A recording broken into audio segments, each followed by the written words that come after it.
नमस्कार बच्चों, मैं राजिका अग्रवाल आपकी साइंस टीचर स्वागत करती हूँ एक बार फिर से आज की क्लास में आप सभी का। चलिए जो है हमने एक नया चैप्टर स्टार्ट किया था जिसका नाम था मानव नेत्र तथा रंग बिरंगा संसार। तो ये जो ब्यूटीफुल सी दुनिया है उसको देखने के लिए हमारे पास दो आँखें हैं। इसके बारे में हमने लास्ट क्लास में डिस्कस किया था कि जो इसका सबसे बाहरी आवरण होता है जिसे अपन कहते हैं कॉर्निया, जो जिसमें से जो प्रकाश है, लाइट है, वो क्या करती है, एंटर करती है।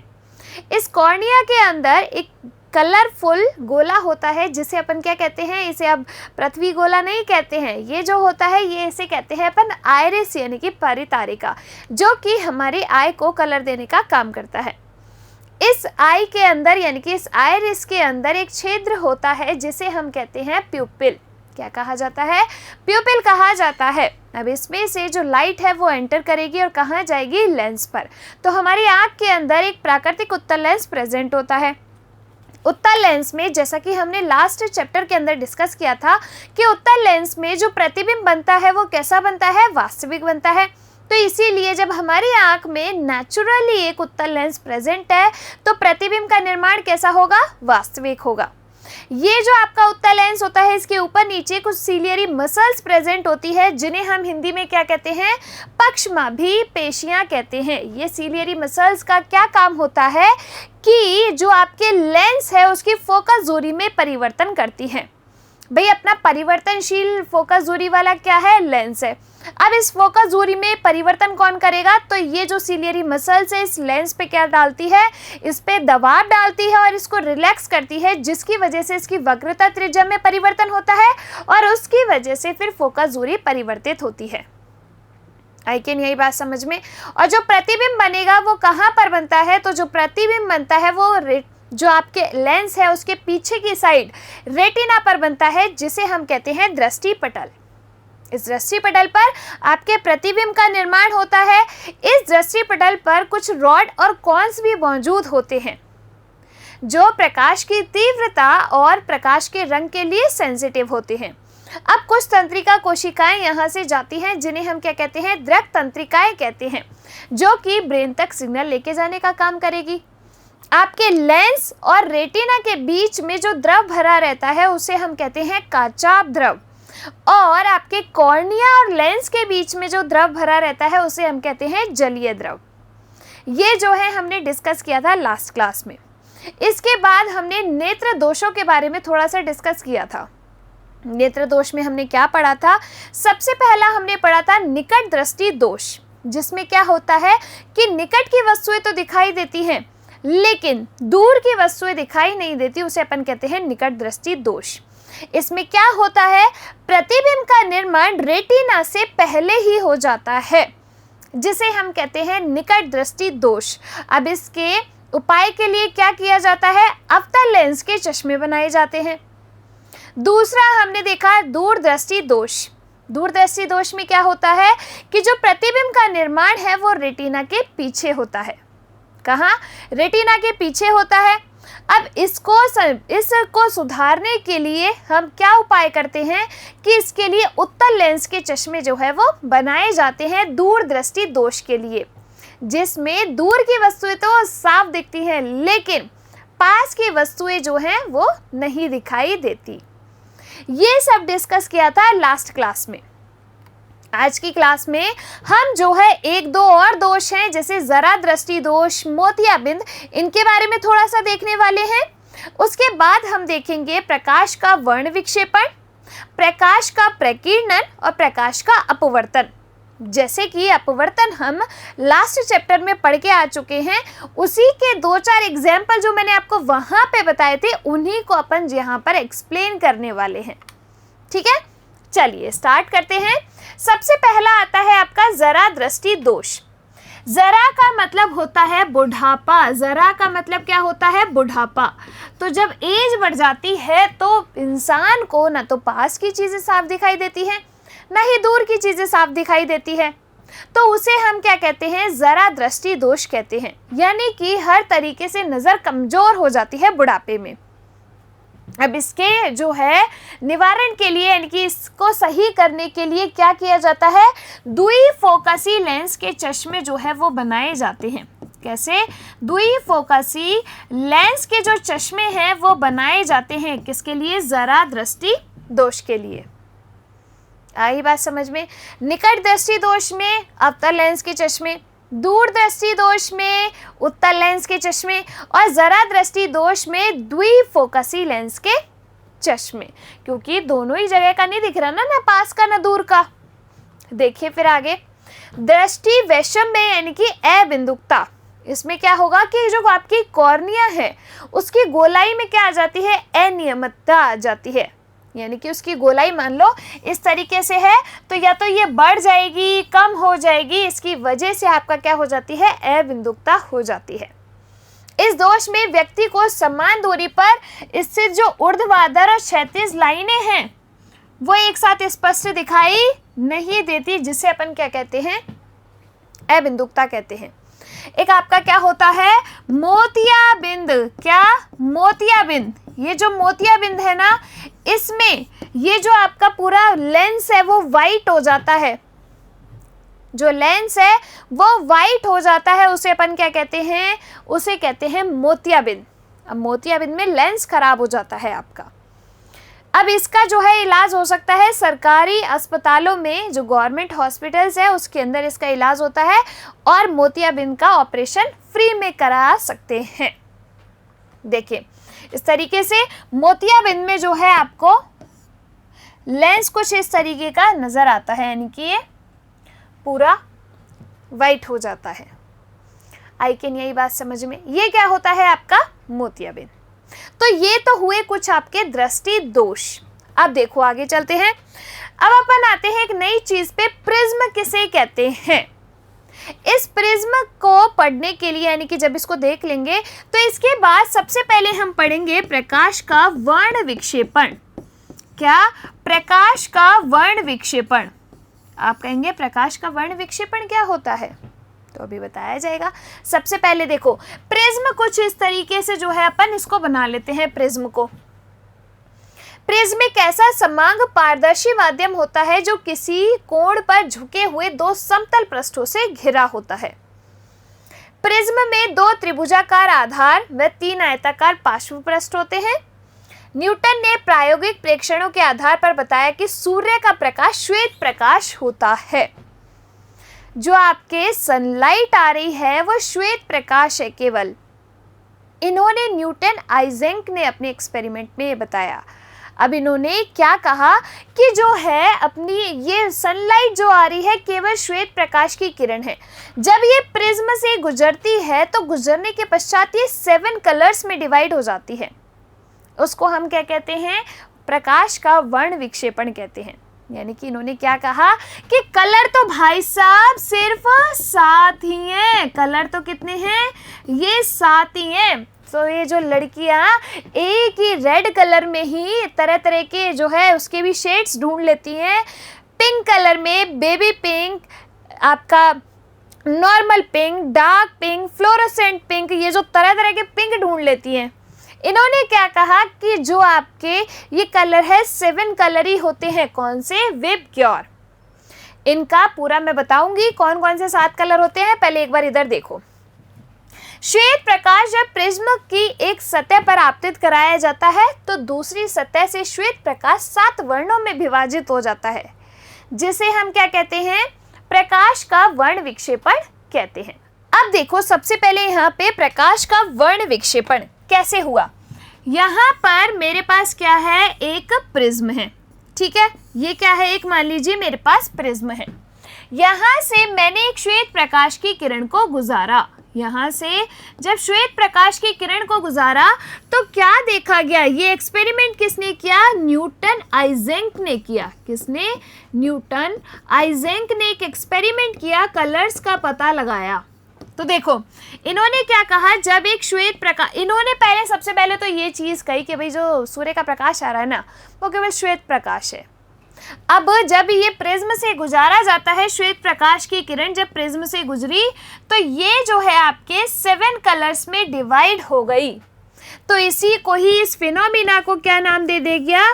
प्रकाश का वर्ण विक्षेपण नाम जो है वो दे दिया गया। इस फिनोमिना को क्या नाम दिया? प्रकाश का वर्ण विक्षेपन।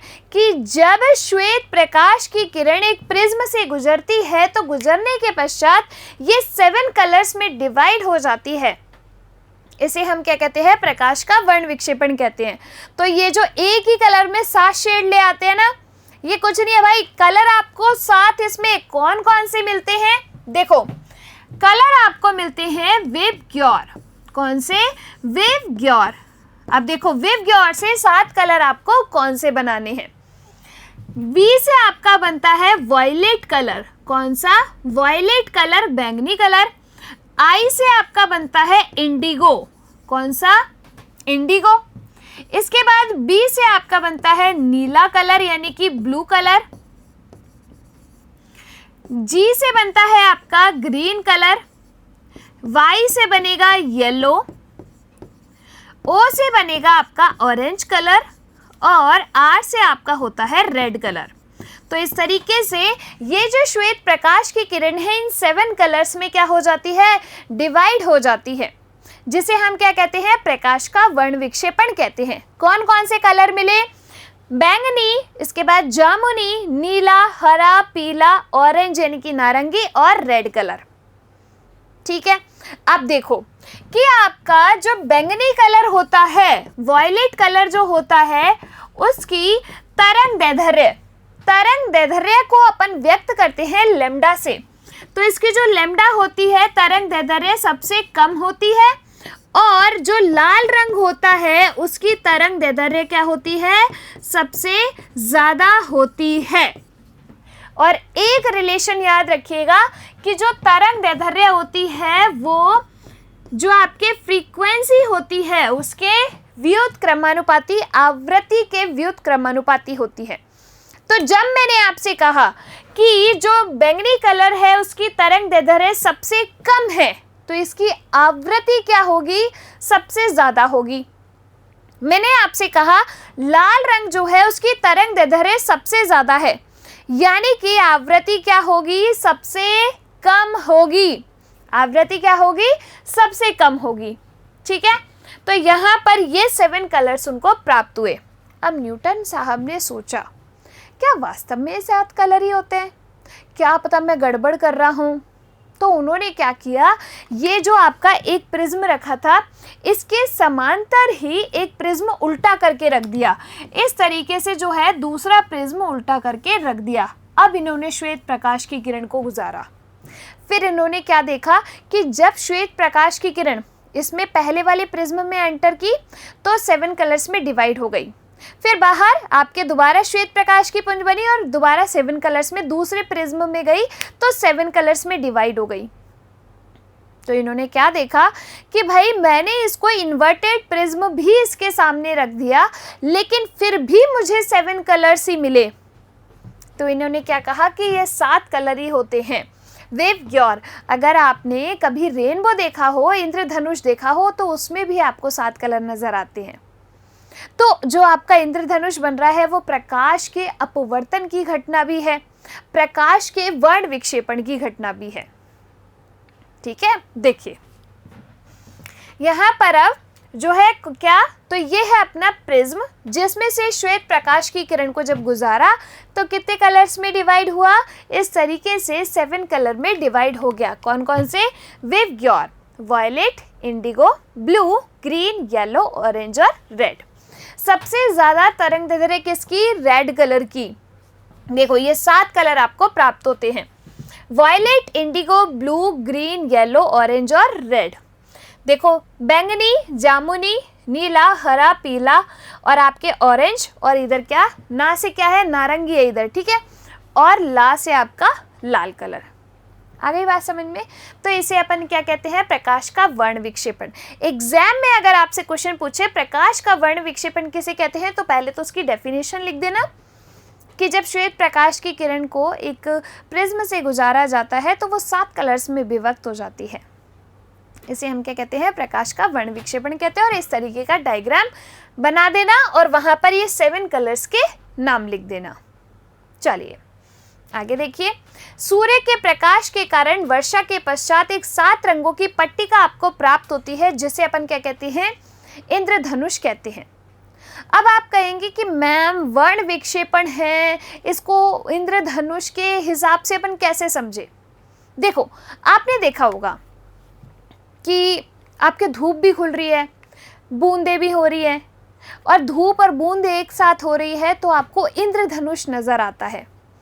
ऐसा क्यों होता है? इंद्रधनुष आपको नज़र क्यों आता है? देखो, क्या हुआ कि आपके सनलाइट, जो कि न्यूटन ने क्या कहा, न्यूटन आइजैक ने, कि ये जो आपका सूर्य का प्रकाश है, कैसा प्रकाश है? श्वेत प्रकाश है। सूर्य का प्रकाश कैसा है? श्वेत प्रकाश। तो ये आ गई क्या आपके श्वेत प्रकाश, यानी कि वाइट, जो भाई कलर की क्या है? लाइट। ठीक है। अब क्या हुआ कि आपके जो ड्रॉपलेट्स हैं, यानी कि जो पानी की बूंदें हैं, उन्होंने किसका काम किया? यहाँ पर ये सूर्य का प्रकाश, जो कि आपका श्वेत प्रकाश है। ठीक है। इसके बाद जो पानी की बूंदें हैं, उन्होंने किसका काम कर दिया? इन पानी की बूंदों ने काम किया किसका? आपके प्रिज्म का। किसका काम कर दिया? प्रिज्म का। अब प्रकाश का वर्ण विक्षेपण क्या कहता है? कि जब कोई श्वेत प्रकाश की किरण आपके प्रिज्म से गुजारी जाती है तो 7 कलर्स में विभक्त हो जाती है। तो श्वेत प्रकाश यानी कि सूर्य का प्रकाश भी आ रहा है, पानी पड़ रहा है यानी कि बरसात भी है, तो ड्रॉपलेट्स ने किसका काम कर दिया? प्रिज्म का काम कर दिया। तो जब ये इधर से गुजरेगा तो कितने कलर्स में विभक्त होगा? 7 कलर में विभक्त होगा। इसीलिए जब बारिश और धूप एक साथ होती है तो हमें इंद्रधनुष नजर आता है। उस इंद्रधनुष में कौन से कलर नजर आते हैं अपन को? ये 7 कलर जो है वो नजर आते हैं। इसे अपन क्या कहते हैं? प्रकाश का वर्ण विक्षेपण कहते हैं। देखिए, यह एक प्राकृतिक स्पेक्ट्रम होता है। यह प्रकाश के अपवर्तन, पूर्ण आंतरिक परावर्तन तथा वर्ण विक्षेपण, इन सभी के कारण उत्पन्न होता है। प्रेक्षक की पीठ सूर्य की ओर होने पर इंद्रधनुष दिखाई देता है। तो इस तरीके से जो है आपको इंद्रधनुष नजर आता है। देखो यहाँ पर, ये हटा देती हूँ मैं। ये जो है आपके इसने क्या कहा? वर्षा की बूंद ने किसका काम कर दिया? प्रिज्म का। ये श्वेत प्रकाश की किरण यानी कि सूरज की रोशनी आई तो इससे गुजरी तो कितने कलर्स में? इस तरीके से 7 कलर में डिवाइड हो गई, यानी कि क्या बन गया? आपका इंद्रधनुष जो है यहाँ पर बन गया। आ गई बात समझ में? करके आ सकते हैं इजीली तरीके से इसको। देखिए, अब आगे चलते हैं। बैंगनी वर्ण की तरंग दैर्ध्य सबसे कम होती है, यानी कि सबसे कम लैम्डा किसकी होती है? वॉयलेट कलर की, बैंगनी कलर की। और सबसे ज्यादा तरंग दैर्ध्य किसकी होती है? रेड कलर की। अब देखो, रेड कलर की जो तरंग दैर्ध्य है वो क्या है? दैर्ध्य ये सबसे ज्यादा है, जिसकी वजह से इसमें विचलन क्या होता है? सबसे कम होता है। रेड कलर में विचलन जो है वो सबसे कम होगा, भाई विचलित नहीं होगा ये। इसीलिए जो आपके ऐसे कुछ सिग्नल्स होते हैं, रोड सिग्नल्स, उनको रेड कलर में बनाया जाता है। डेंजर सिग्नल्स होते हैं, उनको रेड कलर में बनाया जाता है, इसकी तरंग दैर्ध्य और आवृत्ति की वजह से ही। आई कि नहीं आई बात समझ में? चलिए आगे देखिए। एक प्रिज्म से प्राप्त स्पेक्ट्रम को अब इन्होंने क्या किया?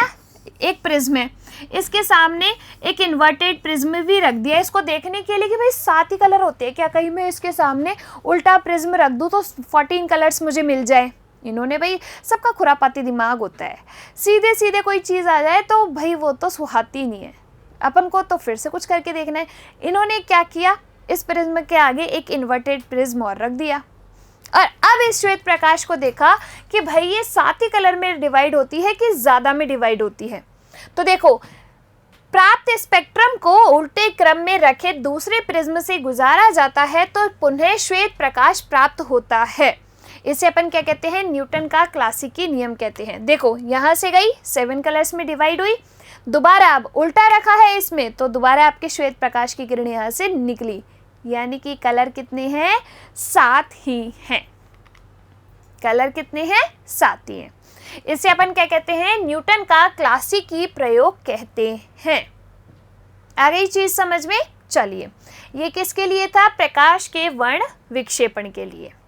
आगे चलते हैं। अब अपन देखते हैं यहाँ पर प्रकाश का अपवर्तन। क्या? प्रकाश का अपवर्तन। देखो, प्रकाश के अपवर्तन में हमने क्या देखा था कि जब कोई प्रकाश की किरण एक माध्यम से दूसरे माध्यम में प्रवेश करती है तो वो अपने पथ से विचलित हो जाती है, होती है नहीं होती? उसे अपन क्या कहते हैं? प्रकाश का अपवर्तन कहते हैं। कहते नहीं कहते? जैसे देखो, इस डायग्राम में मैं यहाँ पर आपको बना के दिखा रही हूँ। जैसे यहाँ पर ये क्या है? आपका प्रिज्म है। यहाँ से एक प्रकाश की किरण गई, ठीक है? अब ये जाने तो ये ए भी आपकी क्या है? मान लो प्रकाश की किरण है।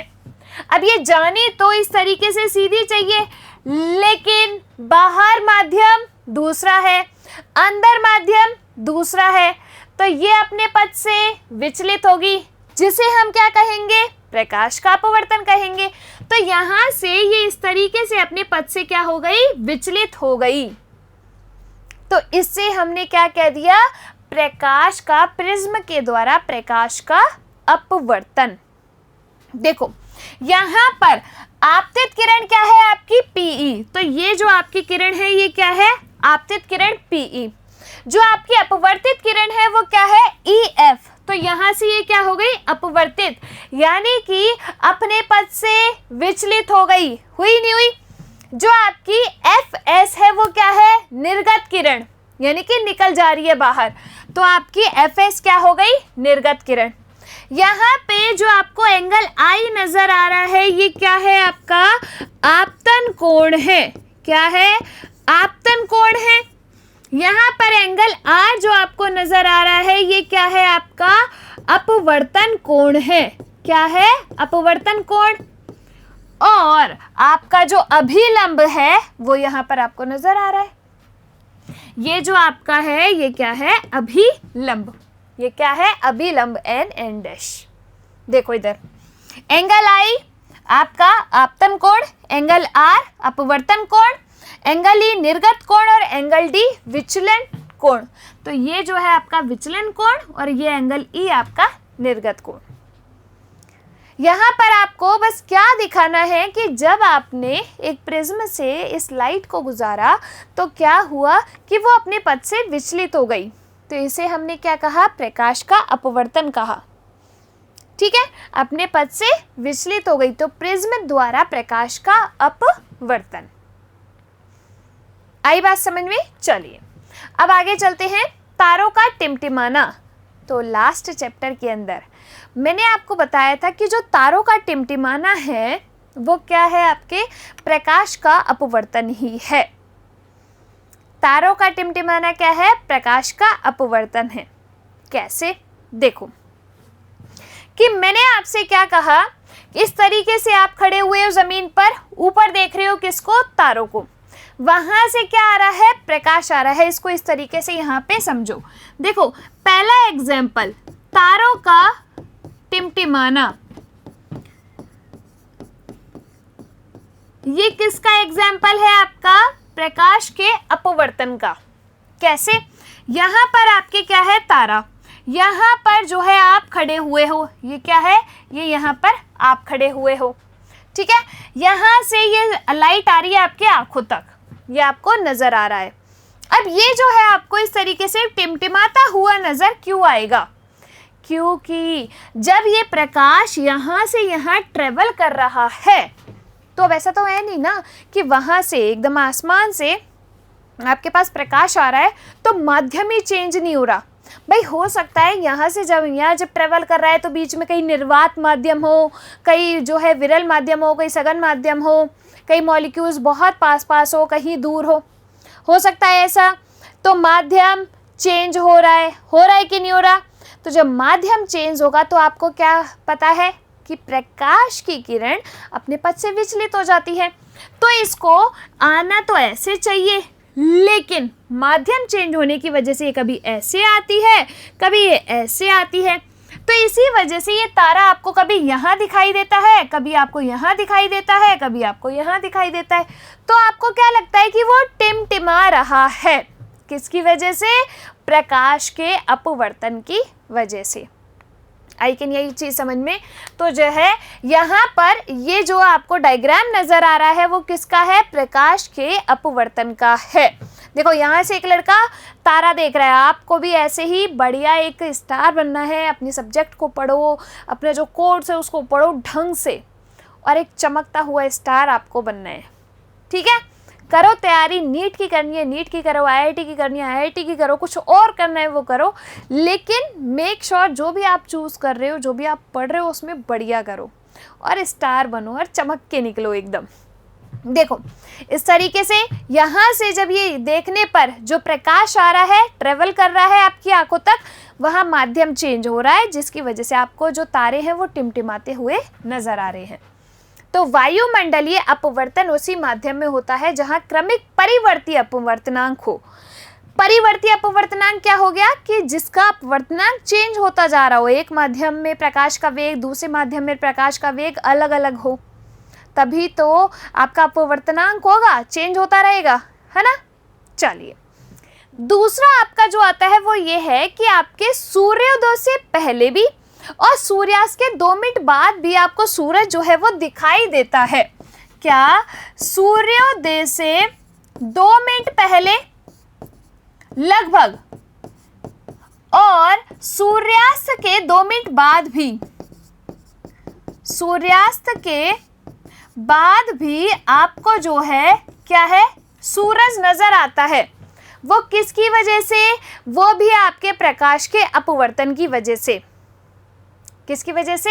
प्रकाश के अपवर्तन की वजह से ही आपको जो है इस तरीके से सूरज सूर्योदय के 2 मिनट पहले और सूर्यास्त के 2 मिनट बाद भी दिखाई देता है। देखो यहाँ मान लो कि आप जो है खड़े हो पृथ्वी पर, सूरज आपको देखना है, तो यहाँ से जो है आभासी स्थिति आपको सूरज की नजर आती है। कैसी आभासी स्थिति यहाँ पर सूरज की आपको नजर आती है? इस क्षैतिज लाइन के ऊपर और नीचे। इसी वजह से सूर्यास्त के बाद 2 मिनट बाद भी और सूर्योदय से 2 मिनट पहले भी आपको जो है सूरज नजर आता है। ये क्या हुआ? प्रकाश का अपवर्तन। क्या देखो हमने क्या क्या पढ़ लिया? प्रकाश का वर्ण विक्षेपण पढ़ लिया, दूसरा हमने प्रकाश का अपवर्तन पढ़ लिया। तीसरी जो चीज आती है वो आती है प्रकीर्णन। तीसरी क्या चीज आएगी अपनी? तीसरा आता है प्रकीर्णन। तो देखो आपके जो प्रकीर्णन होता है वो इसमें अपन कौन सा प्रभाव देखते हैं? Tyndall effect. क्या? Tyndall effect. आपके जो आसपास एटमॉस्फेयर के अंदर जो कण मौजूद है उसकी वजह से ये जो प्रकाश है वो इधर उधर क्या होता है? प्रकीर्णित होता है। इसको अपन क्या कहते हैं? इसको कहा जाता है प्रकाश का प्रकीर्णन। जैसे कोई चीज आपको किसी कलर की नजर आ रही है, तो यानी कि वो उस कलर का प्रकाश जो है क्या कर रही है? स्कैटर कर रही है। तो लाइट की स्कैटरिंग प्रकाश का प्रकीर्णन कहलाता है। प्रकाश का प्रकीर्णन कहलाता है। आई कैन यही बात समझ में? देखो जैसे आपने कभी देखा हो कि रोशनदान से जो रोशनी आपकी आती है उसमें छोटे छोटे डस्ट पार्टिकल्स आपको नजर आते नहीं आते? वो क्या है? आपका टिंडल इफेक्ट ही है। आप कभी अंधेरे में टॉर्च लाइट जला के देखना, तो टॉर्च के उस प्रकाश में आपको छोटे छोटे पार्टिकल्स नजर आएंगे। ठीक है, देखिए आगे चलते हैं। प्रकाश का प्रकीर्णन। तो कोई चीज हमें जिस कलर की दिखाई दे रही है वो किसकी वजह से? प्रकाश के प्रकीर्णन की वजह से। यानी कि वो बाकी कलर का जो लाइट है उसको तो एब्जॉर्ब कर रही है, लेकिन एक पर्टिकुलर कलर को प्रकीर्णित कर रही है, तो वो उसी कलर की अपन को नजर आती है। इसको अपन क्या कहते हैं? प्रकाश का प्रकीर्णन। जिसकी वजह से ही अपन को आकाश का रंग कैसा दिखाई देता है? नीला दिखाई देता है। बादलों का रंग श्वेत होता है और डेंजर्स पॉइंट लाल रंग के होते हैं। डेंजर्स पॉइंट को लाल रंग का क्यों बनाया जाता है? क्योंकि जो लाल कलर होता है, रेड कलर होता है, उसकी तरंग दैर्ध्य क्या होती है? ज्यादा, और जो फ्रीक्वेंसी होती है कम होती है। तो इसमें जो है तरंग दैर्ध्य ज्यादा होने की वजह से विचलन क्या रहता है? कम रहता है। इसी वजह से ही डेंजर्स पॉइंट को रेड कलर का बनाया जाता है। देखिए प्रकाश की तीव्रता इनडायरेक्टली प्रोपोर्शनल टू तरंग दैर्ध्य। तो तरंग दैर्ध्य सबसे कम किसकी? बैंगनी रंग की, इसीलिए सबसे ज़्यादा क्या होगा? प्रकीर्णित होगा। तरंग दैर्ध्य सबसे ज़्यादा किसकी? लाल रंग की, तो प्रकीर्णन क्या होगा? कम होगा। आई क्या नहीं आई बात समझ में? और देखिए इधर अब आपके आते हैं कुछ क्वेश्चंस। यहाँ पर आपका चैप्टर जो है वो कंप्लीट हो गया है, चैप्टर आपका कंप्लीट है। कुछ क्वेश्चंस अपन करेंगे, फिर एक बार इसको रिवाइज करेंगे। देखिए मानव नेत्र होता है उत्तल लेंस, अवतल लेंस दोनों, या फिर आपका समतल दर्पण। तो हमारी आंख के अंदर कौन सा लेंस जो है वो पाया जाता है? प्राकृतिक उत्तल लेंस। तो अपना आंसर क्या आएगा? प्राकृतिक उत्तल लेंस जो है हमारी आंख के अंदर मौजूद होता है। ठीक है, दूसरा देखिए, यदि व्यक्ति निकट की वस्तुओं को स्पष्ट नहीं देख पा रहा है तो वह किस नेत्र दोष से पीड़ित है? निकट की वस्तुएं अगर नजर नहीं आ रही है तो निकट दृष्टि दोष, दूर दृष्टि दोष, जरा दृष्टि दोष या फिर मोतियाबिंद। देखो निकट दृष्टि दोष में क्या होता है कि निकट की वस्तुएं नजर आती है, दूर की नहीं आती, तो उसको अपन कहते हैं निकट दृष्टि दोष। दूर दृष्टि दोष किसे कहते हैं? दूर की चीजें जो है नजर आती है, पास की चीजें नजर नहीं आती, तो निकट की वस्तु नहीं देख पाता, उसे अपन क्या कहते हैं? दूर दृष्टि दोष कहते हैं। इसके लिए उत्तल लेंस के चश्मे जो है वो बनाए जाते हैं। कैसे? उत्तल लेंस के चश्मे जो है वो बनाए जाते हैं। किसके लिए बनाए जाते हैं उत्तल लेंस के चश्मे? आपके दूर दृष्टि दोष के लिए। निकट दृष्टि दोष के लिए अवतल लेंस के चश्मे। जरा दृष्टि दोष क्या होता है आपका? बुढ़ापे में ना तो निकट का दिखता है ना ही दूर का दिखता है, उसे अपन क्या कहते हैं? जरा दृष्टि दोष कहते हैं। इसमें द्विफोकसी लेंस के चश्मे जो है वो बनाए जाते हैं। ठीक है, और मोतियाबिंद में क्या होता है कि पूरा लेंस जो है वो वाइट हो जाता है। चलिए दूसरा, अब तीसरा क्वेश्चन आता है, निकट दृष्टि दोष के निवारण में प्रयुक्त लेंस है। तो निकट दृष्टि दोष, जब पास की वस्तुएं साफ दिखती हैं, दूर की वस्तुएं नहीं दिखती, उसे कहते हैं निकट दृष्टि दोष, जिसमें रेटिना के आगे ही, किसके? रेटिना के आगे ही आपके प्रतिबिंब का निर्माण हो जाता है। अब इस प्रतिबिंब को सही जगह पर लाने के लिए, यानी कि रेटिना पर लाने के लिए जो है कौन से लेंस के चश्मे? अवतल लेंस के चश्मे। कैसे? अवतल लेंस के चश्मे जो है वो बनाए जाते हैं। आई बात समझ में? चलिए अगला क्वेश्चन देखिए, सामान्य दृष्टि के लिए स्पष्ट देखने की अल्पतम दूरी कितनी होती है? लगभग 25 मीटर, 2.5 मीटर, 25 सेंटीमीटर या फिर 2.5 सेंटीमीटर। तो याद रखिएगा जो अल्पतम दूरी है वो 25 सेंटीमीटर है, नॉट मीटर। 25 सेंटीमीटर से अनंत, क्या? अनंत। तो अपना क्या आएगा? 25 सेंटीमीटर, यानी कि ऑप्शन डी। और देखिए नेक्स्ट क्वेश्चन है आपका, स्वस्थ नेत्र के किस भाग पर वस्तु का प्रतिबिंब बनता है? दृष्टिपटल के सामने, दृष्टिपटल पर, पीछे या फिर कोई निश्चित नहीं है, कहीं भी बन जाएगा, भाई इसकी मर्जी है। ऐसा है क्या? नहीं। तो कहाँ पर? दृष्टिपटल पर, यानी कि रेटिना पर जो है आपके प्रतिबिंब का निर्माण होता है। दृष्टिपटल के सामने तो किसमें? तो ये तो आपके निकट दृष्टि दोष में होता है। किसमें? निकट दृष्टि दोष में। और ये जो है आपके दूर दृष्टि दोष में होता है कि दृष्टिपटल के पीछे प्रतिबिंब का निर्माण होता है। और इस तरीके से आपका ये जो चैप्टर है वो यहाँ कंप्लीट होता है। देखिए आज के इस क्लास के अंदर हमने क्या क्या पढ़ा? सबसे पहले हमने देखा कि जरा दृष्टि दोष, बुढ़ापे में इंसान को ना तो पास का दिखाई देता है ना ही दूर का दिखाई देता है, उसे अपन कहते हैं जरा दृष्टि दोष। द्विफोकसी लेंस के चश्मे जो है इसमें बनाए जाते हैं। इसके बाद हमने देखा प्रकाश का वर्ण विक्षेपण, प्रकीर्णन और अपवर्तन। वर्ण विक्षेपण क्या होता है कि न्यूटन आइजिंग साहब ने कहा कि जो श्वेत प्रकाश का, जो आपका सूरज का प्रकाश है वो क्या है? श्वेत प्रकाश है।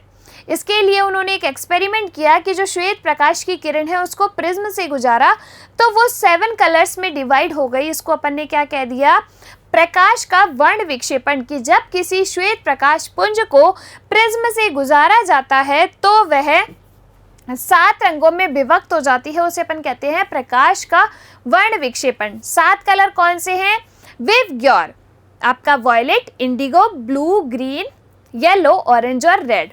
सबसे ज्यादा तरंग दैर्ध्य होती है रेड कलर की, सबसे कम होती है बैंगनी कलर की, वॉयलेट कलर की। ठीक है, इसके बाद हमने देखा इंद्रधनुष का बनना। तो इंद्रधनुष का बनना ये कैसे बनता है, इंद्रधनुष प्राकृतिक स्पेक्ट्रम है। इसमें जो है सूरज का प्रकाश श्वेत प्रकाश हो गया, पानी की बूंदों ने किसका काम कर दिया, प्रिज्म का काम कर दिया। तो जब सूरज का प्रकाश उन पानी की बूंदों से गुजरा तो जो है अपन को एक स्पेक्ट्रम प्राप्त हुआ 7 कलर्स का, जिसे हमने कहा इंद्रधनुष। इसमें भी यही 7 कलर थे। अब ये जो प्रकाश का ये वर्ण विक्षेपण हुआ, इसकी वजह से आपका इंद्रधनुष बना। इंद्रधनुष का बनना प्रकाश का वर्ण विक्षेपण भी है, अपवर्तन भी है और पूर्णांतरिक परावर्तन भी है। इसके बाद हमने देखा दूसरी घटना कि तारे जो है क्यों टिमटिमाते हैं, प्रकाश के अपवर्तन की वजह से। जब कोई प्रकाश की किरण एक माध्यम से दूसरे माध्यम में प्रवेश करती है तो अपवर्तन के पश्चात अपने पथ से विचलित हो जाती है। इसी वजह से आपको तारे टिमटिमाते नजर आते हैं। सूर्योदय के 2 मिनट पहले और सूर्यास्त के 2 मिनट बाद तक भी आपको सूरज दिखाई देता है। फिर हमने देखा प्रकाश का प्रकीर्णन।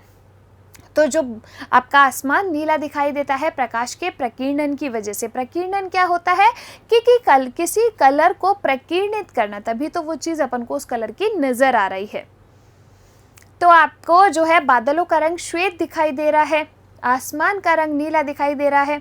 ये किसकी वजह से, आपके प्रकाश के प्रकीर्णन की वजह से। अब आपका जो कलर्स की तरंग दैर्ध्य होती है वो किसके, तरंग दैर्ध्य जो है वो आपके आवृत्ति के व्युत्क्रमानुपाती होती है तीव्रता के। आगे नहीं आगे बात समझ में। इस तरीके से यहाँ पर आपका चैप्टर जो है वो कंप्लीट होता है। अब अपन मिलेंगे अगली क्लास में एक नए चैप्टर के साथ। तब तक आप लोग इसको पढ़ते रहिए, खुश रहिए, स्वस्थ रहिए। धन्यवाद।